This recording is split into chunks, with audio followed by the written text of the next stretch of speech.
this program.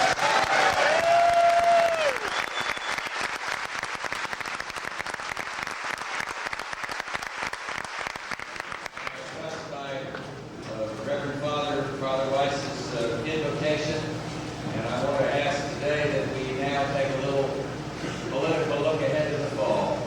I'll tell you something. I came out of that Houston convention, and the whole spirit around this country is different. I am determined to win this election.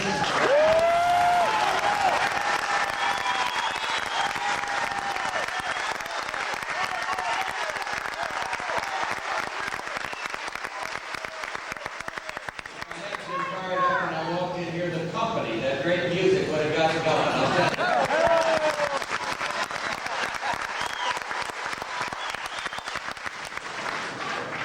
But anyway, we're looking ahead to a great classic that takes place this fall. I'm not talking about Ansonia versus Derby. I'm talking about the November 3rd contest. And that does have a lot to do with the direction of this country. And also the new century beyond. I heard my grandson speak at our convention, and I was so very proud of that.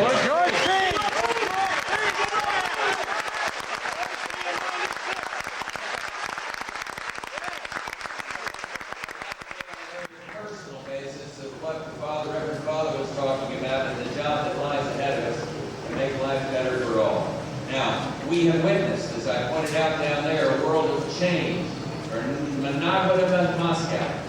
Millions of men who are American, millions of men and women now turn towards freedom. They're celebrating a new birth of freedom. And I believe people right here in the Valley, many of whom came here from other countries, many of whom family came here, understand what I'm talking about when I say this.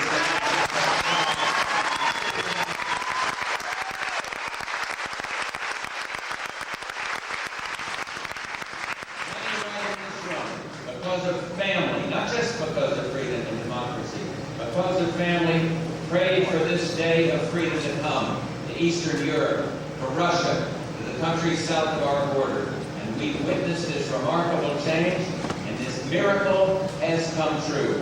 And so now, the challenge for this country is to bring that spirit home, from Warsaw, Poland to Warsaw Park, and to focus this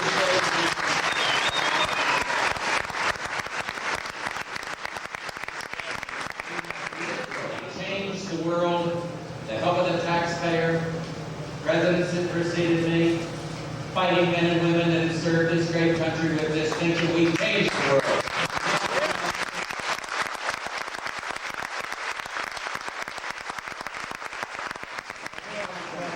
Is to win the global economic challenge, to win the peace, be a military superpower, an economic superpower, an export superpower.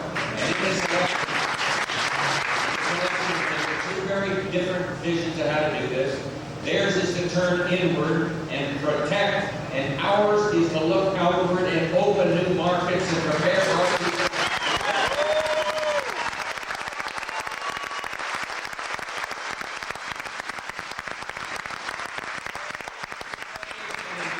When I'm talking about investment, I don't need more taxpayer money going into government investment.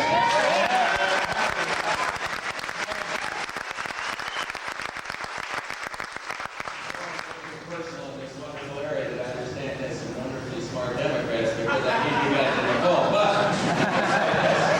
my opponent has spent most of his adult life in government, and that's pretty much, I think, all he knows about. But his idea about creating jobs is to have government jobs, public payroll jobs.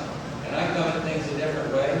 I spent computer the other day. Half of my adult life in government service, one kind or another, in half in the private sector. And long before I was in the public sector, I worked for a living out in the oil fields of West Texas, built a company, and did what many here have, in small or larger operations. I met a payroll, I took risks, and I made it work. And I happen to think having held a job is not a bad qualification, even.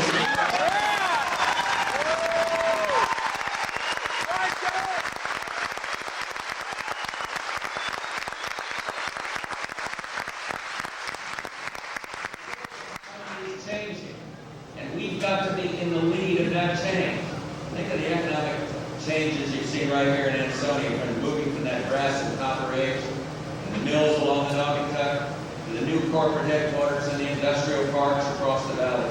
Right now, 1 in every 6 American manufacturing jobs is tied directly to exports. And that doesn't count the economic ripple effect created when those workers pay mortgages or buy a car or feed their kids. Since 1988, 3/5 of the economic growth has come from people in other countries buying what we do best, the products we make right here in America. We are the best manufacturers in the world.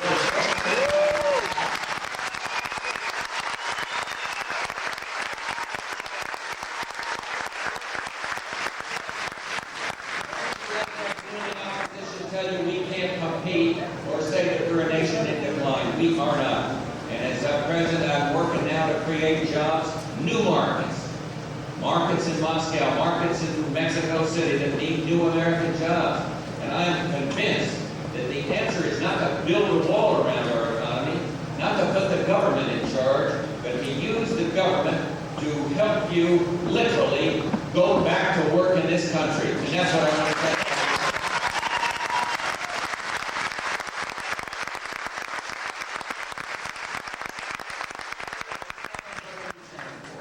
Open markets for American products.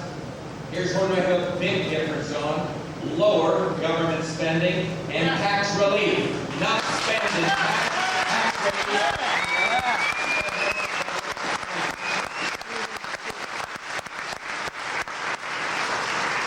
One of these opportunities for small business. We've got to do better getting the regulatory burden off the back of these mom and pop, these small operators.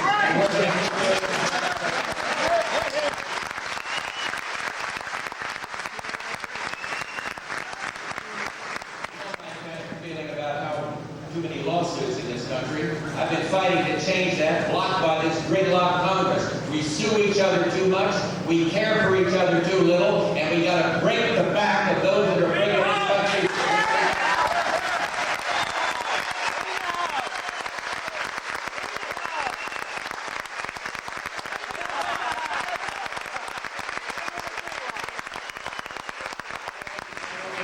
Teachers here, God bless them, but I'll tell you something. We need new schools to back up these teachers, new ideas. Our whole program at America 2000 is a good program to literally revolutionize how we bring our kids into the next century. It's an exciting program. I might say we've got to win this fight on narcotics. Teenage use of cocaine is down, but we've just begun to fight. We've got to win. Clean out these.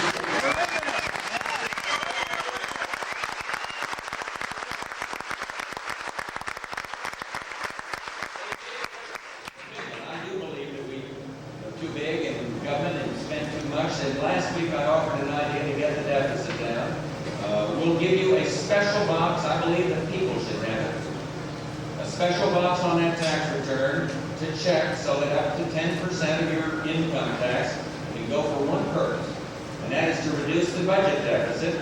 If Congress doesn't like it, all these editorials that you read around here on some of these sophisticated journals don't like it, but the Congress has failed to do it, so let's get the people a chance to check that box.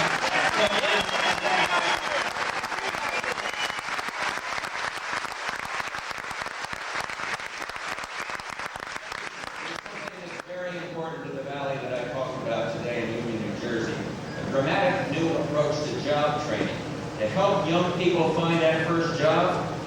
Program we call the Youth Training Corps, to get inner city kids off the mean streets and get them a second chance to build the skills they need to succeed. For older workers who've lost their jobs or worry that next pay envelope may have a pink slip, we've developed a new concept called skilled grants, vouchers worth $3,000 to be used toward the training program of their choice. And our plan is based on empowering people to get the kind of training they want, not empowering the bureaucracies to hire more people. And that is a very different approach.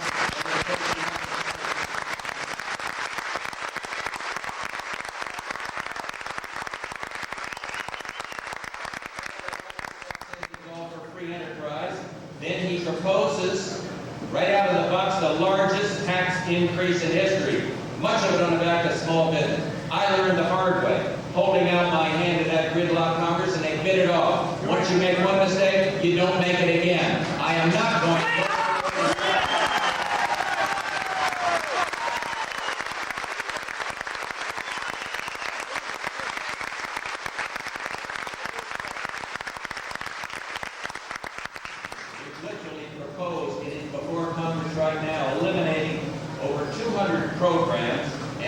4,000 projects. It's there, it's put down in detail, it's before this gridlock Congress, and we've got to do something about changing the Congress. If we had more people like Gary Franks, we wouldn't have a gridlock problem.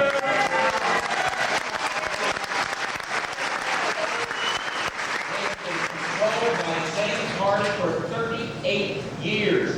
Everything else has changed in the country, not the House of Representatives. Help me change the House.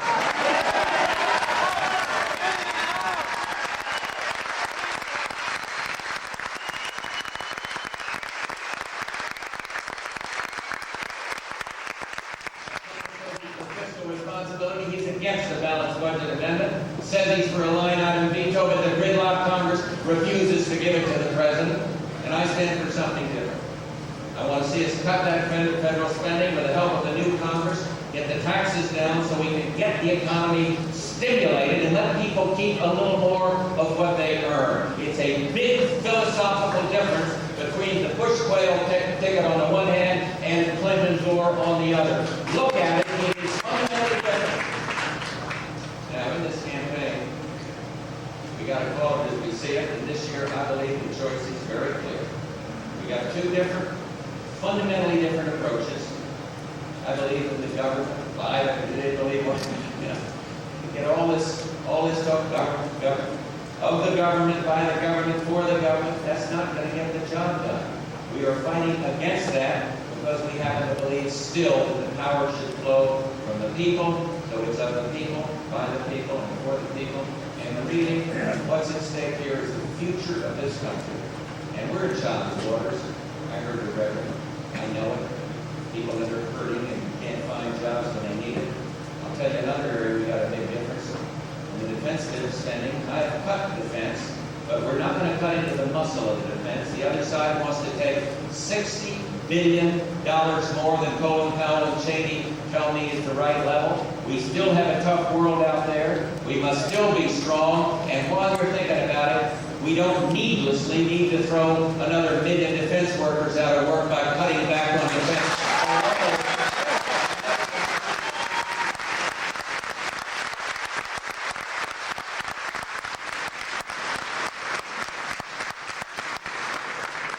Let me just tell you, I wish Barbara Bush were here. This would be great.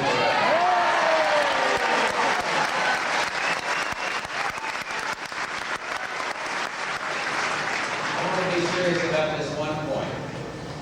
When I drove in here today, and I've been here, some of you know, many, many times. My dad was a senator from this state. He wrote down the way. Leave out the politics for just a minute. When I came in here this morning, a lot of the people out there waving, I'm sure they were not for me. They were there because I am privileged to be the President of the United States of America. But you sense something else out there along the highway. You sense this community feeling and this feeling of family. And I want to tell you something. The cynics, the liberal theoreticians, they can ridicule me all they want when I talk about family values, but this one transcends Democrat, it transcends Republican, and it gets to the heart of what our community is about. And the community has been diminished by the decimation and sometimes the decline of the American family. I saw it today that family spirit is still strong. And I just want to pledge to you, I am not going to get off talking about that because we must find ways, whether it's welfare reform, whether it's making the fathers that run away stay there, whether it's helping, as Barbara does, hold someone in the arms to demonstrate the compassion and love we feel for our fellow man. We've got to find ways to strengthen the American family. It is not democratic.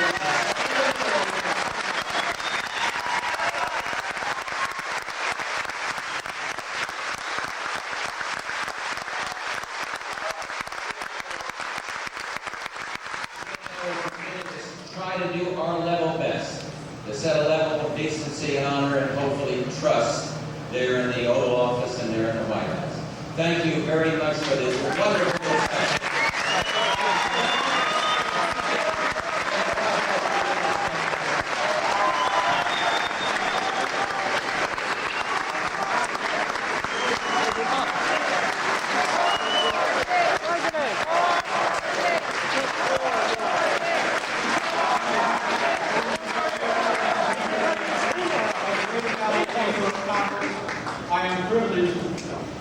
present you with this lifetime honorary membership in the Valley Chamber.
For a picnic and a pep rally. Doobie joins us live. Doobie, hello to you.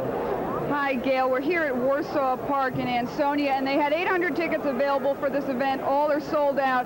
They were bought up by members of the Greater Valley Chamber of Commerce, Connecticut Republicans, and also some members of the general public. And they went anywhere from $35 to $45. People were lined up here early this morning. We're told a few guys were here at 3 a.m. to make sure they got in and got a good seat. And we talked to some of the people here who are taking part in this presidential visit.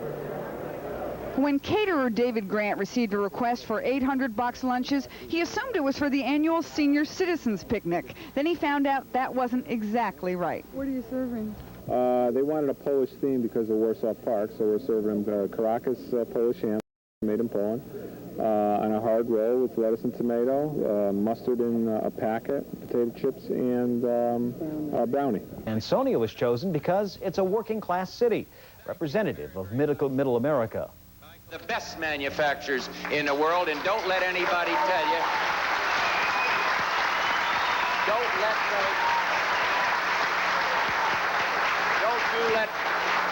Don't you let that gloomy opposition tell you we can't compete or say that we're a nation in decline. We are not.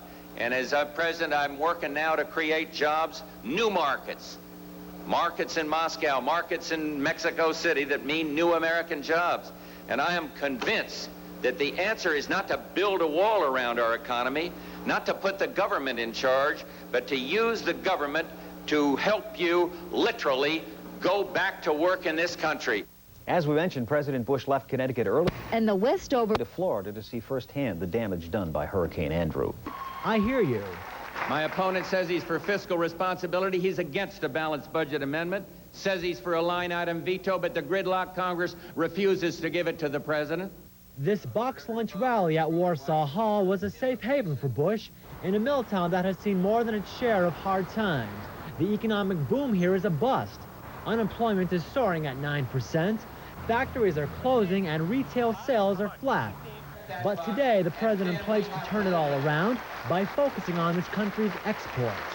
1 in every 6 American manufacturing jobs is tied directly to exports. And that doesn't count the economic ripple effect. Bush touted his image as a world leader and called for tax relief. But he got one of his biggest cheers of the day by taking a swipe at lawyers. We sue each other too much, we care for each other too little, and we got to break the back of those that are breaking this country with these damn lawsuits.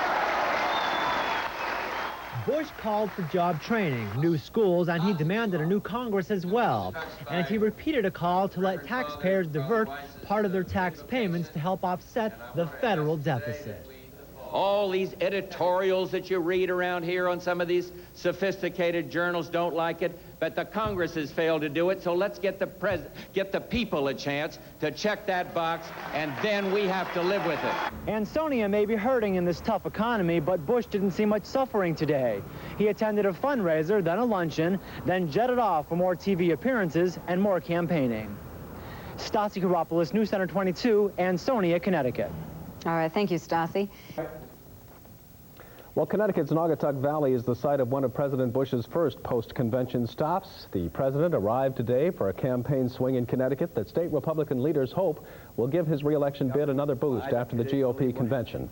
Mr. Bush flew into the Waterbury-Oxford Airport after a campaign appearance in Union, New Jersey, where he proposed about $10 billion in new federal spending for job training programs for laid-off workers, people in danger of losing their jobs, and young Americans. Gail? Well, the president's visit was a major event, not just for those invited to the Roland reception or the Ansonia picnic. Hundreds who only got a glimpse of the motorcade felt they were a part of a moment in history. 5.8 north, 83.9 west, 140-mile-an-hour winds. That's a Category 4 hurricane on a scale of 1 to 5, 5 being the most destructive. We'll have more details on the storm in the New England forecast in a few minutes. Roy? Thank you, Tim. Meantime, President Bush is headed for Miami this evening to survey the damage. He's already promised federal disaster relief for the victims of Hurricane Andrew. The president, though, spent the day campaigning in Union, New Jersey and Ansonia, Connecticut. In New Jersey, Mr. Bush proposed spending $10 billion federal dollars to train teens and retrain laid-off workers. This afternoon in Connecticut, President Bush raised about $100,000 in a luncheon speech in Middlebury for Connecticut state Republicans. The president also spoke to businessmen in Ansonia. People with airline tickets to South Florida are being told to check with... Then cut short an appearance at Nolan Field to fly to Florida to assess damage from Hurricane Andrew. We'll have more on his visit coming up. Andrew, in the meantime... And it was clear why George Bush chose this area to visit so soon after the convention. I don't want to get too personal in this wonderful area that I understand has some wonderfully smart Democrats, because I need you guys in the fall, but... There were no buts about it. The Bush Quail campaign needs the type of voters who predominate in this area, Reagan Democrats. In speaking to the sold-out room of 800 who paid $35 to $45 to eat Polish food and see the president, Bush went after Clinton and Gore. What they call investment, Bush's campaign is calling the biggest tax hike in history. I learned the hard way, holding out my hand to that gridlock Congress, and they bit it off. Once you make one mistake, you don't make it again. I am not going to go forward and go with this program of spending and taxes. Aware he was in a state where defense jobs are being threatened, Bush painted his opposition as eager to start cutting. I have cut defense. but we're not going to cut into the muscle of the defense. The other side wants to take $60 billion more than Colin Powell and Cheney tell me is the right level. We still have a tough world out there. We must still be strong. And while you're thinking about it, we don't needlessly need to throw another 1 million defense workers out of work by cutting back on defense below the levels needed for national security. The president's crowds, these people near included some who simply wanted to see a president, some who are supporting Bush. I don't know, he found Hurricane Andrew. But he had time for campaign stops in Middlebury and Ansonia this afternoon. We have team coverage of the president's trip to Connecticut, starting with political correspondent Tom Monahan. The president was running behind schedule when his helicopter touched down at the Oxford airport. While he attended a private fundraising event in Middlebury, preparations were underway at Ansonia's Warsaw Park, where 800 people eating boxed lunches would hear the president speak. The president received a thunderous ovation at Warsaw Park. He said the direction of the country is at stake in this year's election. On the economy, Bush said that while Governor Clinton would turn inward and protect, he would turn outward and expand. And I am convinced that the answer is not to build a wall around our economy, not to put the government in charge, but to use the government to help you literally go back to work in this country. And that's what I want to tell you how I'm going to do it.